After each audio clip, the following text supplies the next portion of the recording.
Hi, I'm Mike Papantonio, and this is America's Lawyer. The company that operated the vessel that recently destroyed a bridge in Baltimore has a history of retaliating against whistleblowers who report unsafe working conditions aboard their boats. That's a story that's developing as we speak. The state of Florida has passed a sweeping new law that restricts social media access to children under the age of 16, but the law might not survive a trip through the courts. And a new report has found that the intelligence community is changing their own intelligence findings to suit whoever is in charge at the White House. All that and more, it's coming up. Don't go anywhere. America's Lawyer starts right now.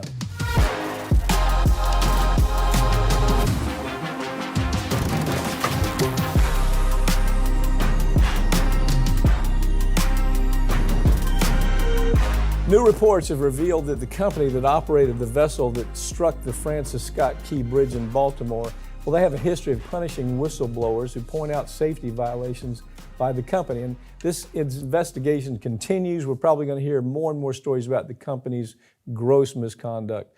I've got Ring of Fire's Farron Cousins with me to talk about this.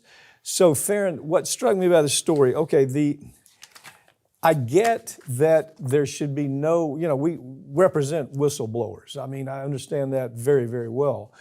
I don't understand what the problem is if an employee says, look, you got problems with the boat, and he tells the employer that, and at the same time he tells the Coast Guard. Tell me about your take on this story. Maybe I'm missing something. Well, we've got this law called the Seamen's Protection Act. Right. And what it says is that, hey, if you're working on the water, on a boat, whatever it is, you go to the Coast Guard when you have issues with the company rather than going to company management. So it is a bit weird. You have the federal government saying, hey, listen, if you see a problem, don't go to your boss, you come tell us. And it may have to, it's a confusing law. And again, like you said, I'm not sure it makes total sense. But if we're trying to rationalize it, it might be because of what's at stake. Obviously, when you're in a very large barge or vessel out there, a problem may immediately need a regulator to come in and fix it before the company could. Right, and think about what you just said. We're saying go to the bureaucracy first, right? Before you tell your employer. The employer, I guess maybe this was done to protect the potential whistleblower, but the whistleblower has protection anyway. Whether they go to the employer and say, look, you got something on the barge that's going to kill people. And that's what happened here. 6 people were dead. Yeah. And they had all kinds of problems on this barge. They got fire control problems. They had mechanical problems that were overwhelming. They had seaworthy problems that were overwhelming. So you go to the employer and say, you got these problems. At the same time, you go to the Coast Guard. But I'm just not following this when they're saying go to the bureaucrats first, right? Go to the Labor Department first. Especially if it's something as important and timely as this. It's kind of exigent kind of problem, isn't it? Yeah, and I mean, when you are talking about problems like this, obviously the person or group who's in an immediate position to be able to fix it would be the company itself. But with this particular whistleblower in question, it wasn't necessarily about that particular boat, but this whistleblower had told the company, he said, listen, you've got problems with the safety features. You've got problem with the boats themselves. You got people drinking on the job. And they didn't do anything. Right. That's different. Exactly. Okay? That's the distinction in this story. Yeah, and so that's what is weird about it is you've got this law that almost conflicts with common sense. It does. It totally conflicts. Because I get in the end, the employee is paid $700,000 in damages and back wages, which should be. I mean, look, we have handled horrible whistleblower cases where the employer just victimizes the whistleblower. But to say, wait, don't tell the employer, tell the bureaucracy first, that is just a non-starter. I just don't get that logic in this case. Yeah, it is really weird. It's almost like it doesn't even give the company the opportunity to fix problems, because problems happen, right? Yeah. Machinery does break down. Engines do fail. Yeah. And rather than immediately running to the Coast Guard, it should be, hey, fix this. Look, we've got some bolts that are starting to come out here. Company, let's take care of this. It's what we do. It's part of regular maintenance. But in this situation, he did that. Yes, he did. And he did it. The employer says, okay, we're going to take care of it. Nothing happened. Yeah. Which is you might expect that every time. Yeah. But you at least go to the people that have their finger on the pulse that can stop that ship immediately and do something immediately about it. It's just a bad law. It's the way it's written. I think the whistleblower is going to be protected either way. Yeah. So I don't quite understand this. And in this case, the employee did everything right. The company did everything wrong. Well, that's right. That's right. But this falls on the Seamen's Protection Act, 1984 Act, and it almost screams out, go to the bureaucrats first, which is what it's saying. Go to the bureaucrats first. You don't even have to tell the employer. But the employer is controlling that boat. Yeah. It makes no sense. The state of Florida has passed a major new law that limits social media use for children, banning popular apps for anyone under the age of 14. But can this law stand up in court? Okay, so here's what you hear in response to this. Again, I got to look at it from a constitutional standpoint. They're saying, this Wasserman, they interviewed some guy named Wasserman about the First Amendment. Yeah, it's a First Amendment issue, but you begin every analysis by saying, is there a standard where the First Amendment issue can be trumped, where you can say, yeah, First Amendment's important, but health, safety, and welfare concerns are more important than that. And so to say that this is simply going to be analyzed from a First Amendment standpoint is absurd. It's a ridiculous thing for this guy to say. Pick it up from there. Yeah, so what we've got in the state of Florida, bipartisan legislation, Democrats and Republicans passed this legislation saying if you're under the age of 14, social media apps are off limits. 14 and 15 years old, you do it with parents' consent. 16 and up, no problem there. So that's the law, and it goes into effect January 1st of 2025. And the critics of the law, which in spirit, I like what the law is doing because I think it's necessary, but the critics of it are, like you said, they're saying, no, this is a First Amendment issue, but at least, to the only time I'll probably ever credit the government here in Florida, they're saying, no, listen, we have a duty to protect, like you say, with the health, police safety, powers. and welfare, police powers. Right. And we have reports off the charts of children being harmed by these social media apps. You and I have sat here and talked about some of the horrific things dozens happening. of stories. Yeah. So that's why, listen, I don't think this is a violation of First Amendment rights when you consider the police powers. And I think they may be going after the wrong group. It's not the kids. They really should be going after the social media companies themselves. But if we can't get that at this point, maybe this is the route to go. I thought the reporter did a terrible job on this story. He focused on one professor, Wasserman, and Wasserman tells the New Times, well, this is all a First Amendment. Well, it's not, okay? It's not. Otherwise, how would you even control pornographic material? How would you control voting? How would you control driver's license? How would you control alcohol or cigarettes? There's some things that fall squarely within health, safety, health, safety, and welfare, and they fall under something called strict scrutiny. Okay, First Amendment is what you would regard as when an appellate court looks at it, they look at it with strict scrutiny. The assumption is that this violates the First Amendment. You start there, but you say, wait, is there something that overpowers that? And of course, we wouldn't have any of these laws. We wouldn't have cigarettes. We wouldn't have voting. We wouldn't have alcohol where we're driven by age. We'd have none of this. If all you said, or driving, you'd have none of it. If you just said, okay, well, let's look at the First Amendment aspect of something like pornography, or let's look at the First Amendment of, you can virtually say that anything, you have some First Amendment in your expression, your desire to do something.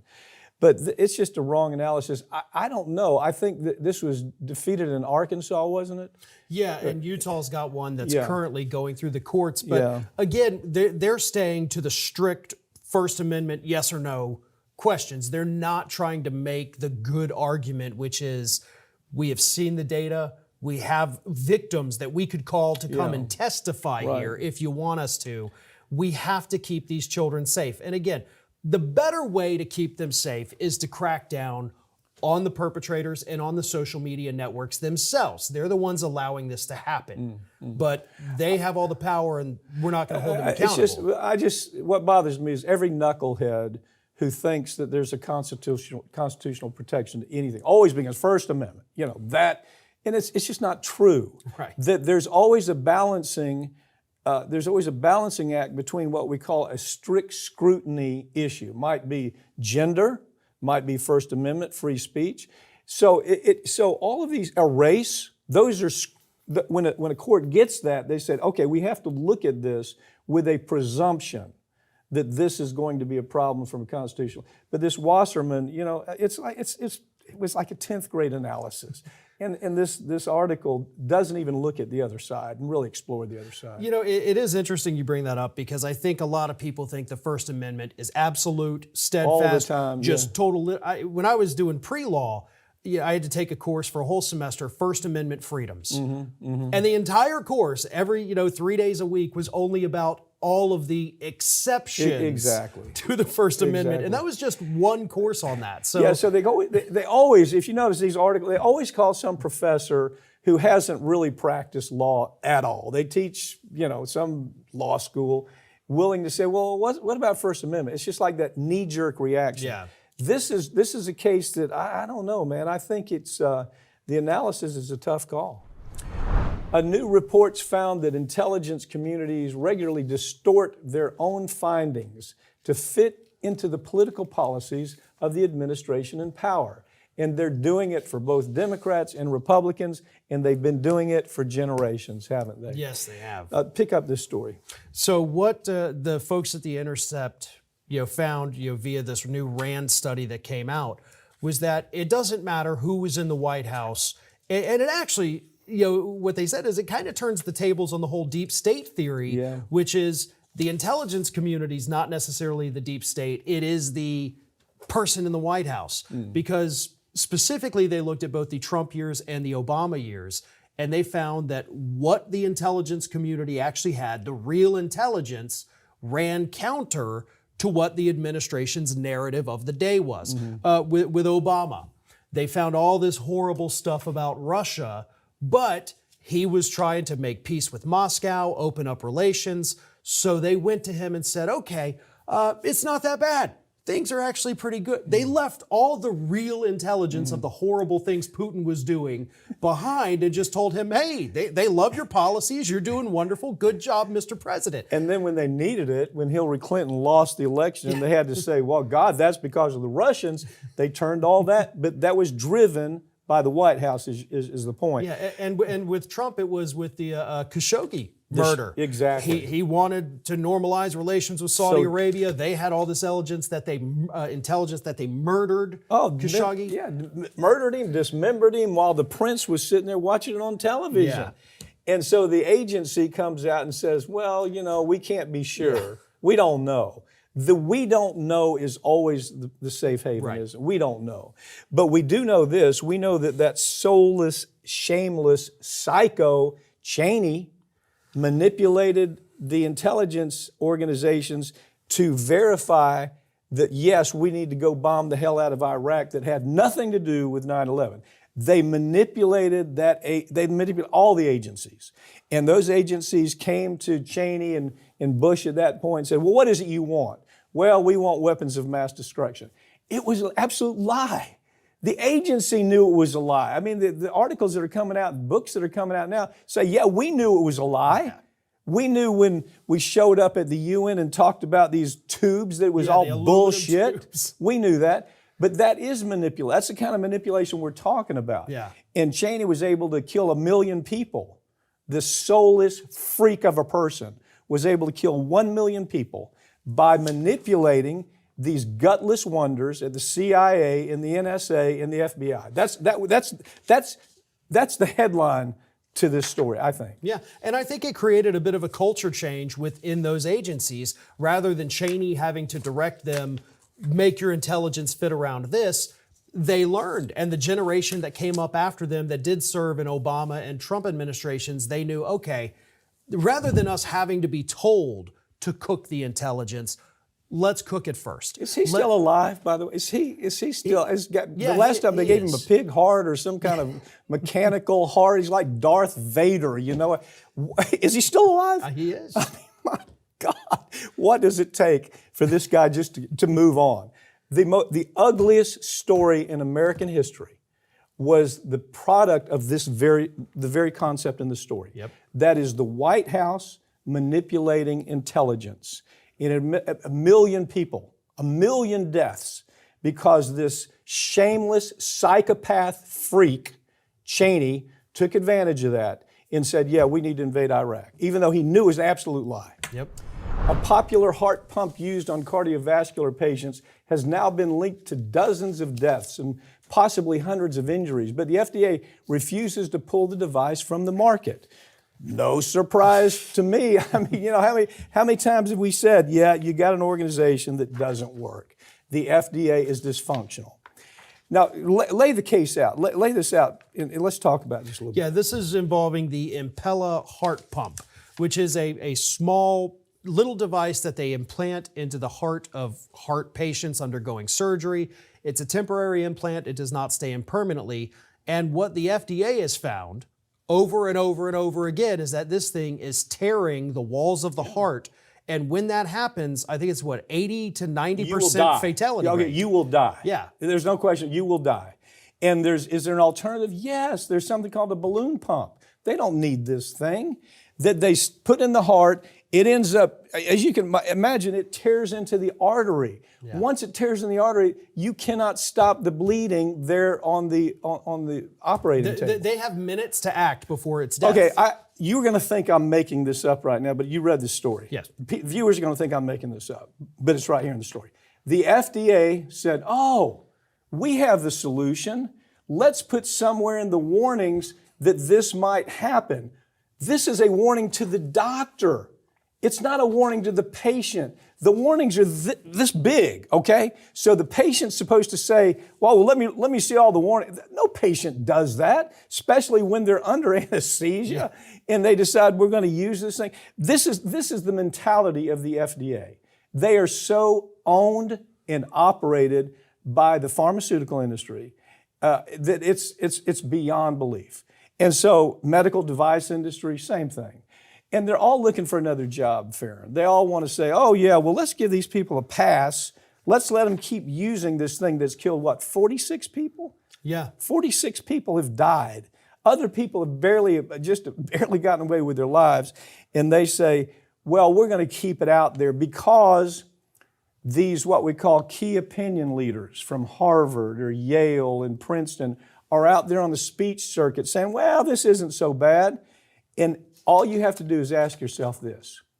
There's already something on the market that prevents this. It's called the balloon pump. It does exactly what this thing's supposed to do, okay? But the FDA says, no, there's no risk here because we're going to warn, somewhere in the warnings is this issue. The patient has no way of knowing that. Right. Has no way of saying, doc, wait a damn minute. Don't put this in my heart. Right? Yeah, and another thing about it too is the FDA does what they usually do. They say, okay, we know it's killing people. We're going to slap our warning on there. And when the public comes asking about it, we're going to say, we need more studies. Yes. We need more time. And in that time, people will die. Yeah. That's what's happening. And you have cardiovascular surgeons before the warning was put on that have now spoken to the press that said, we told them it was I won't use it because of how dangerous this is. And we told them it was going to be a problem. Yeah. And at the same time, you have these medical whores or science whores that are coming from Harvard and Yale and Princeton. They pay them $1 million and they say, Doc, would you go out and talk about how brilliant this is and how important this is? And of course, they sign up. Yeah, I'll be glad to do it for $1 million because I'm only making $250,000. But I'll say any damn thing for $1 million. Yep. That's what's happening in that case. Absolutely. And unfortunately, the FDA is not going to fix it because they're dysfunctional. I mean, the FDA doesn't work. And we believe it works, but it doesn't. Right. Just like the EPA and SEC, it doesn't work. The latest presidential polls don't provide any good news for anyone, regardless of who you're supporting for president. In fact, the public seems to favor there's no favoritism either way in who's running.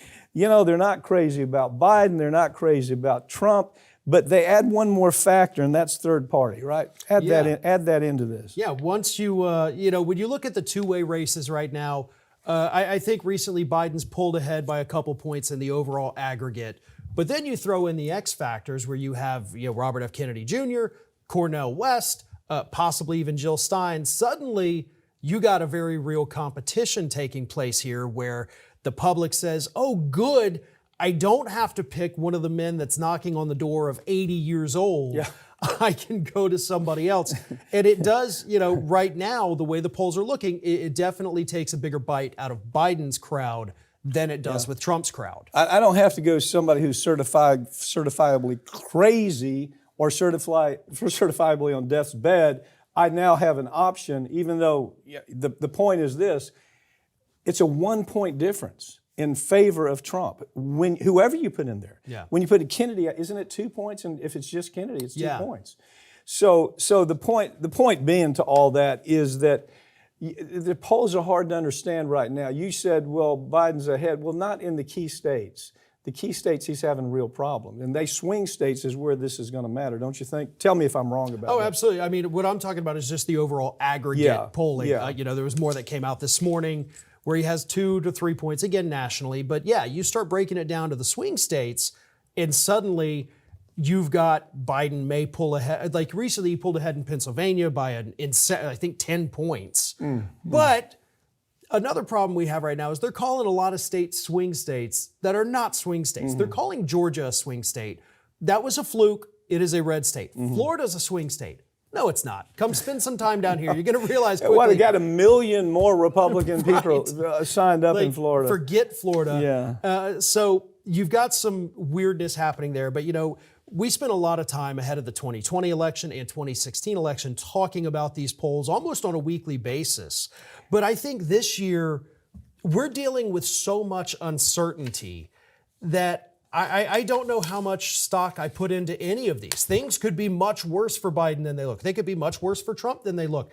They could be better for Bobby than they look. Well, so Bobby right now is what, 10 points, 10%. Yeah, I think that was. Ross Perot got to as high as 20, but he got to as high as 20 during this period of time. I mean, that's where he really started climbing. The media, of course, has blocked Kennedy out totally. At least I do remember when Ross Perot could at least get on stage and, you would listen to Ross Perot, you go, what the hell is he talking about? He'd have charts and all that kind of stuff. But they gave him access. And here the media, they won't give any of these candidates access. Matter of fact, with Bobby, I mean, it goes as far as his mother showing up at the White House, having the whole family in a shot with. I thought about, what that's about? It's about their need for celebrity access to the White House. That's what that's all about. This is your son you're talking about. And you say, okay, I'm going to go to the White House with my whole family to support Biden. Great, but if you drill down, it's about their need for celebrity access to the White House. And it's really an ugly story. It's kind of an understory that we'll do.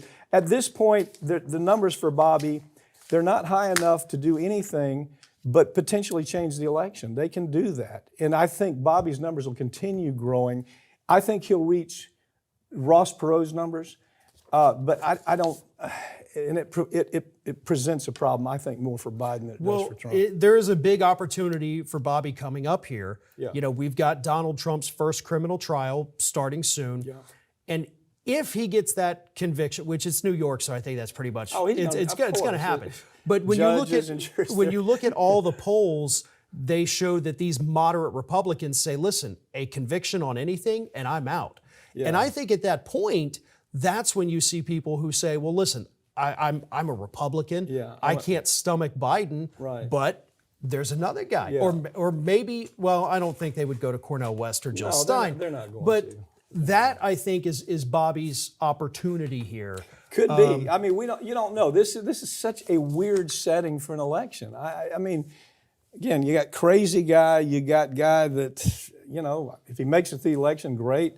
But Kamala Harris may be that next one up. So people are thinking about that. That's what the polls are showing. That's not me just talking. The polls are clear on that. So all of a sudden, Bobby could be a contender. Yeah, and I do think in general, wherever you stand, whoever it is you're supporting, most people on both sides of the aisle are like, man, I'll vote for my guy, but my God, I wish I didn't have to. Yeah. Well, And that's no way to hold elections. Did you tell me, or somebody? I think Scott Milliken, who one of our producers, said that Bobby has become the podcast candidate. Did you see that?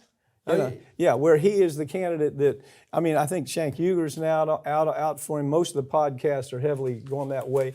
I think that could have an impact too. But it's just right now he can't get access to media. You know, the corporate media is trying every damn thing they can to just freeze him out because he's anti-war, okay? He's pro-climate. He's anti-corp. He wants the corporations to come to be responsible when they harm people. And you don't hear these other guys talking about any of that. So I think he's got some talking points that the corporate media is afraid to allow him time with. That's a big problem. Farron, thanks for joining me, okay? Thank you. That's all for this week, but all these segments are going to be posted right here on this channel in the coming week, so make sure you subscribe. I'm Mike Papantonio, and this has been America's Lawyer. We tell you stories every week that corporate media won't tell you because their advertisers don't let them, because if they tell this story, the advertisement's going to be pulled, or their political connections don't allow for it. They're either too Republican or too Democrat, and they can't color outside those lines. Around here, we don't have that problem. As you watch one of these shows, you say, you can understand we don't really have sides. We try to call it as we see it.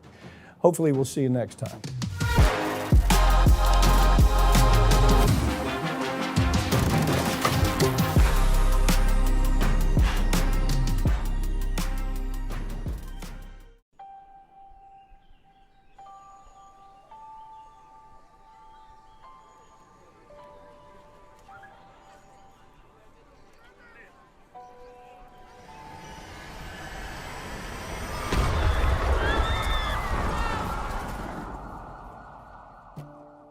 That it had helped dirty money flow through its branches around the world, including at least 800... Plaintiffs allege that the defendants provided money and medical goods to terrorist groups Hezbollah and Jaish al-Mahdi.